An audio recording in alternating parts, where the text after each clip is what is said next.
Bem-vindos ao Sogicast, o podcast da Sogimig, e hoje nós temos como objetivo abordar um tema muito relevante no cenário da obstetrícia atual, que é a pré-eclâmpsia, já que no mês de maio é o mês de conscientização sobre essa doença. Eu sou a professora Angélica Deves, eu sou presidente do Comitê de Gravidez de Alto Risco e Medicina Fetal da Sogimig, e conto hoje com dois fantásticos colegas obstetras, expertise na área, que vão nos brindar com suas opiniões e debates sobre esse tema. O Dr. Gabriel Campos e o Dr. Alisson Fonseca Pinheiro. Bem-vindos, colegas, podem se apresentar, por gentileza. Bem-vinda, professora Angélica, muito obrigado pelo convite. Meu nome é Gabriel, eu sou obstetra e eu sou do Comitê de Gestação de Alto Risco e Medicina Fetal da Sogimig. Muito obrigada pelo convite também, professora Angélica. Estou muito feliz pela oportunidade. Também sou aqui do membro do Comitê da Sogimig de Alto Risco e Medicina Fetal. Meu nome é Alisson Fonseca.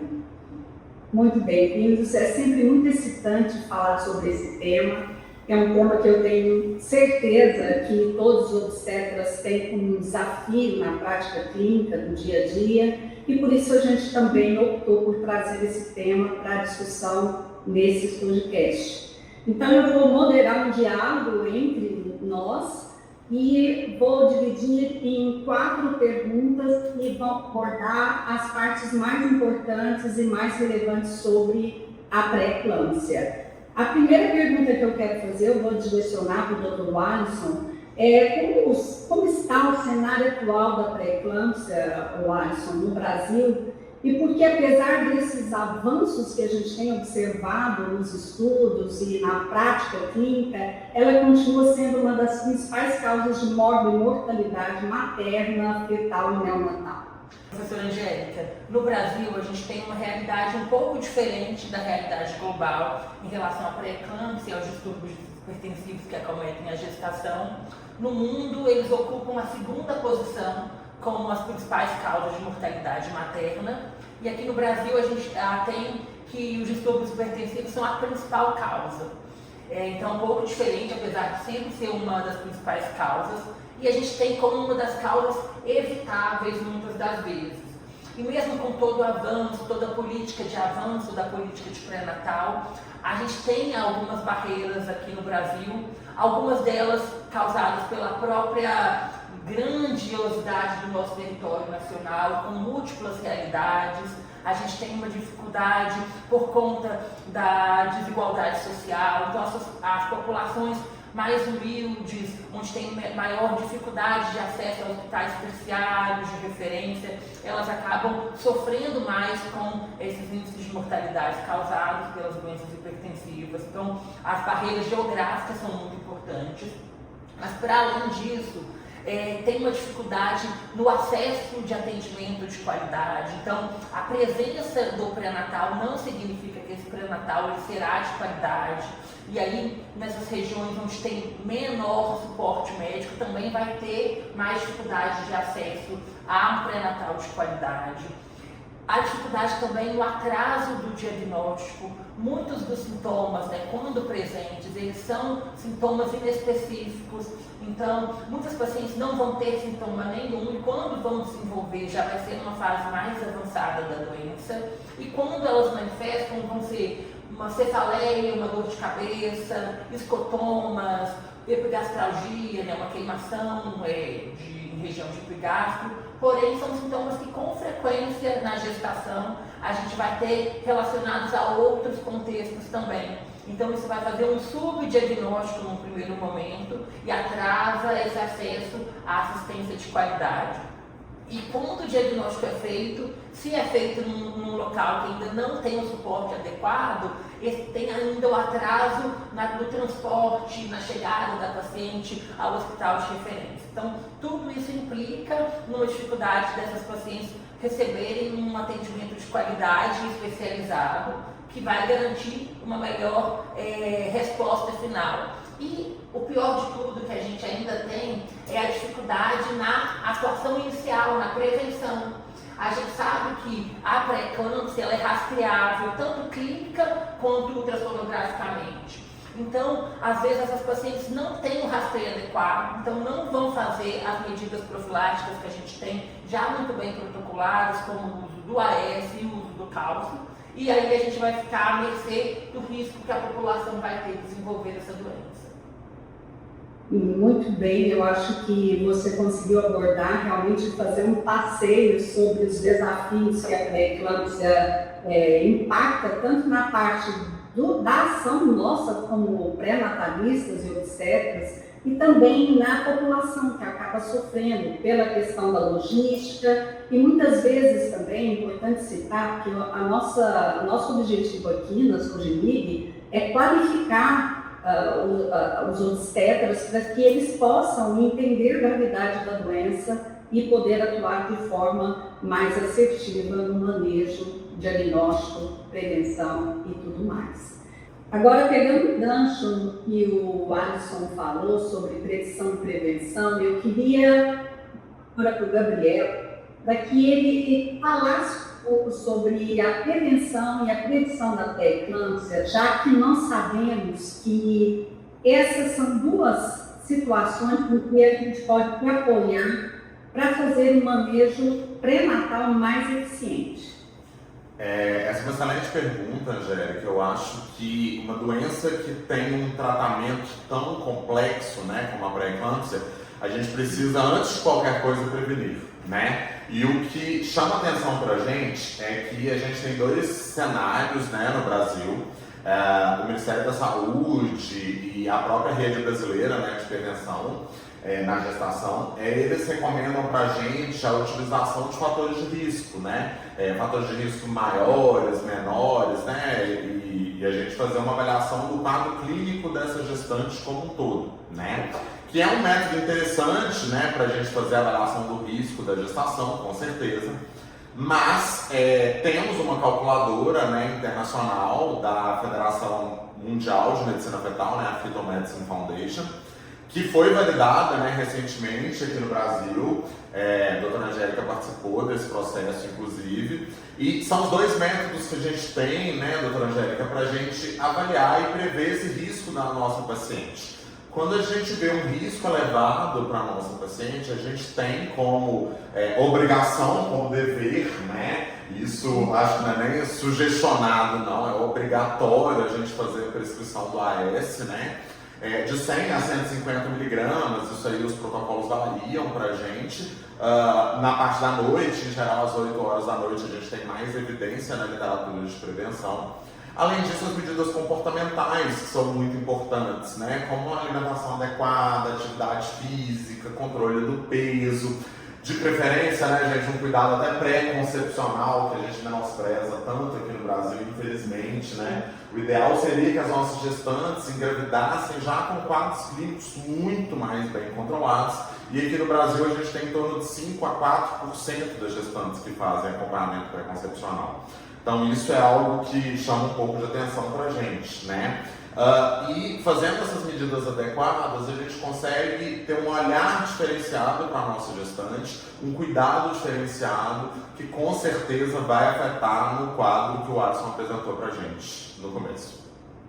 Fantástico, Gabriel. Eu acho que é muito importante sempre frisar essa questão da importância da predição e entender que o modelo multivariado, é claro que quando você usa vários parâmetros, a taxa de detecção ela é muito mais assertiva e com isso a gente pode fazer a prevenção que é tão importante e são medidas tão simples, né, que podem ser adotadas para mudar realmente uma história de uma vida. Adorei sua posição, eu acho que é isso mesmo, a gente sempre tem que focar nesses pontos de predição e prevenção. E continuando ainda para você, Gabriel, eu entendendo que a pré-eclâmpsia é uma doença grave, que pode ter desfecho adverso grave, materno-fetal, e que a eclâmpsia também é um desafio grande para nós em termos de detecção precoce, eu queria que você falasse um pouquinho mais sobre essa questão das formas graves, como que você vê e o que você destaca de mais relevante nesse cenário. Eu acho que o mais importante, doutora Angélica, eu gosto muito de uma frase que o professor Mário Dias falava, né?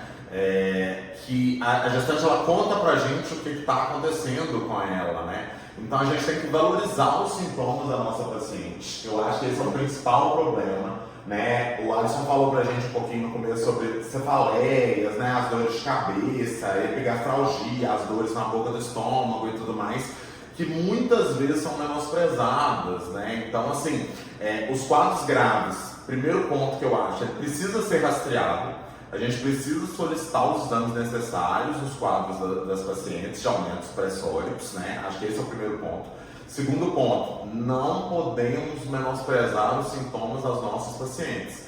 A gente sabe, né, já está muito claro na literatura, que o uso do sulfato de magnésio é definitivamente algo que salva vidas, né? 1 a cada 7 pacientes com quadros graves vão desenvolver uma eclâmpsia e que pode ser evitada, né, com o uso do sulfato de magnésio. A eclâmpsia é uma doença que tem uma taxa de mortalidade, quando não adequadamente tratada, em torno de 50%.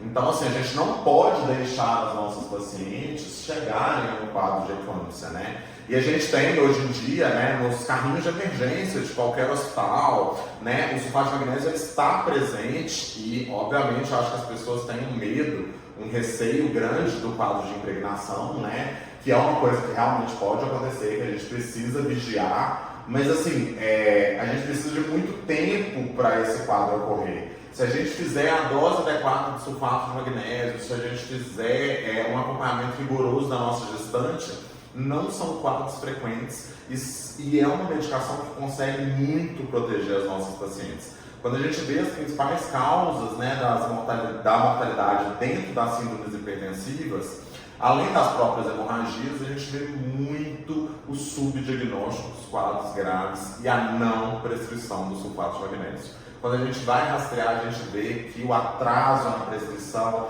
vamos tentar controlar a pressão primeiro, vamos tentar controlar os sintomas. Não, a primeira medida no diagnóstico de um quadro grave precisa ser a prescrição e a execução de fato. Eu até brinco muito com os residentes assim, você tem que ver a enfermagem fazendo o sulfato de magnésio. Não é só prescrever e falar assim, leva lá a sua receita.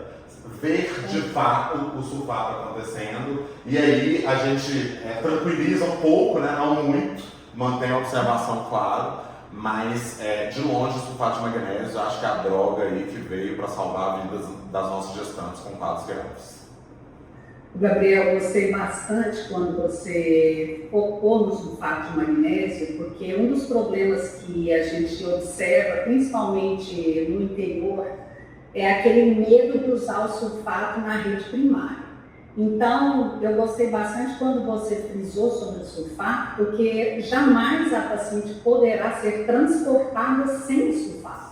Então, se ela for removida do local que ela está, que não tem o atendimento pleno, pelo menos o sulfato de magnésio eles têm que fazer para que a paciente chegue na unidade de alta complexidade e já esteja protegida nesse caminhar, né? E outra coisa que eu achei bem importante, que até eu gostaria que você falasse um pouquinho mais, é sobre a questão de que o manejo da forma grave da pré-eclâmpsia não passa só pela hipertensão, porque a pré-eclâmpsia é uma doença muito sistêmica, né? Você quer falar só um pouquinho sobre isso? Eu acho...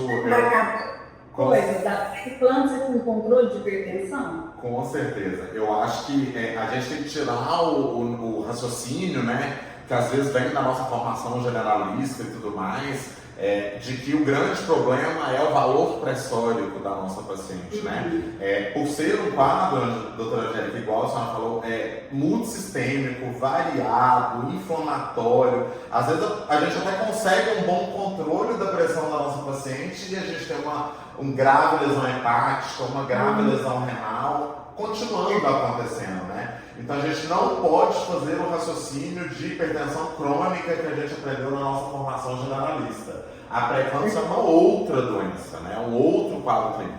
Então é muito importante que a gente faça o acompanhamento laboratorial e o mais importante do quadro grave foi o que o Alisson falou no começo, assim, é o momento e o local de interrupção dessa paciente, né? Não é uma coisa que a gente pode, vamos avaliar um pouquinho mais, vamos ver se a gente consegue transferir ela outro dia. Não temos a estrutura aqui, vamos entrar em contato com a rede, vamos entrar em contato com o Estado, vamos transferir ela para um local mais adequado, se aquele não for o local, e organizar essa interrupção da gestação de uma forma controlada e onde tem estrutura para receber a nossa paciente. Né? Perfeito, perfeito. E muito obrigada pelas suas considerações. E pegando o gancho da sua última fala, eu quero agora passar para o Dr. Alisson e eu quero que ele fale sobre uma coisa que é como se fosse a reta final do pré-natal, que é o momento ideal para a gente indicar a interrupção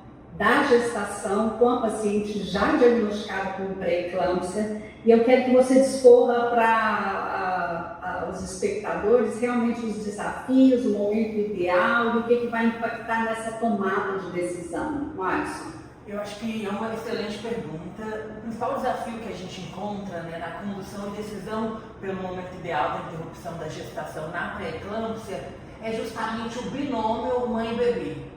Porque a gente sabe que para o bebê nascer muito cedo, né, com uma prematuridade extrema, a gente vai estar implicando um pior prognóstico para aquele bebê após o nascimento.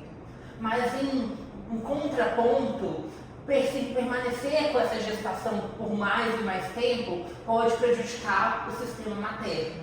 Então, achar esse ponto limite que pode favorecer os dois pacientes que a gente tem que conduzir é um dos maiores dilemas da obstetrícia, né? A gente que lida com a medicina fetal, o pré-natal de alto risco, lida com isso em diferentes doenças e com as doenças hipertensivas e a pré-eclâmpsia não é diferente.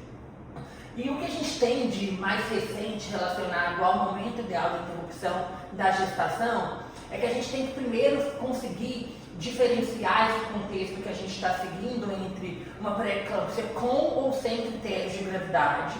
E mesmo nessas pré-eclâmpsias que forem classificadas como sem critérios de gravidade, né, sem sinais de descompensação sistêmica e laboratorial, a gente não vai mais tentar fazer um manejo expectante por longos períodos após o termo, né? O último estudo que modificou isso para a gente foi o IPCAT, né, que é o manejo no termo da hipertensão e da pré-eclâmpsia. E hoje em dia, mesmo esses casos que outrora a gente acabava sendo deixar mais permissivo, chegar mais distante na gestação, porque se achava que poderia aumentar o risco de ter uma cesariana ou de uma internação pós-natal do bebê, hoje em dia a gente não tem mais indicação de prolongar tanto assim a gestação. Então, o que os estudos e que os protocolos globais mais recentes falam para a gente é que mesmo nesses casos que a gente está tendo uma melhor evolução, a gente vai chegar ali até 37 semanas e 6 dias como nosso limite máximo, porque a gente vê que prolongar muito a gestação piora o prognóstico materno, aumenta o risco dela evoluir para uma eclâmpsia, evoluir com uma síndrome HELP, que são contextos que são mais graves dentro desse cenário. E para aquelas que forem classificadas como pré-eclâmpsia com sinais de descompensação sistêmica, né, que os antigos sinais de gravidade também, essas pacientes, a gente vai subcategorizar elas entre mais de 34 semanas ou menos de 34 semanas, né, de uma maneira bem genérica, assim, que a gente tem que sempre lembrar de individualizar como que aquela evolução está acontecendo. Mas então, para aquelas que estão menos de 34 semanas, a gente está sempre tentando pensar cada vez mais no bebê. E a gente sabe que uma prematuridade tão extrema pode prejudicar. Então, a gente, nesse cenário, vai acabar sendo um pouco mais permissivo para a evolução, mas se evoluir com uma eclâmpsia, com uma síndrome HELP, descompensação laboratorial ou clínica, ainda assim tem que evoluir para a interrupção da gestação. E para aquelas com mais de 34 semanas, os protocolos mais recentes atuais já estão indicando a interrupção já a partir dessa fase, tão logo aconteça o diagnóstico ou se atinge a idade gestacional. Porque a gente vê que a gente não tem indicação de prolongar tanto assim a gestação, porque isso vai colocar assim, em risco a saúde da nossa paciente também. Excelente. E eu entendo que muitos esforços estão sendo direcionados para o entendimento desse timing realmente de interrupção, foi publicado agora recentemente no Lancet, um estudo muito bonito, o Prevent PE, que ele realmente fala e reforça o que você disse, sabe, Alisson, da necessidade da gente personalizar o pré-natal da paciente com pré-eclâmpsia e não perder o time para a interrupção, porque quando o desfecho é adverso, é muito nocivo para todo o binômio e acaba realmente interferindo muito nesse padrão de qualidade que a gente quer realmente fechar um pré-natal com chave de ouro. Então, pré-eclâmpsia, gente, é um tema inesgotável. A gente poderia ficar aqui o dia inteiro falando sobre pré-eclâmpsia. Eu acho que foi uma abordagem assim, que a gente acabou escolhendo um número pequeno de perguntas, porque a gente tem um tempo para encerrar o podcast.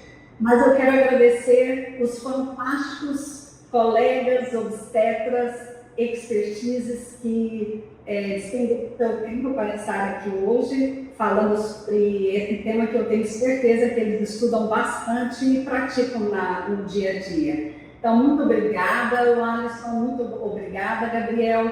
E se vocês quiserem dar alguma mensagem final no podcast, fiquem à vontade.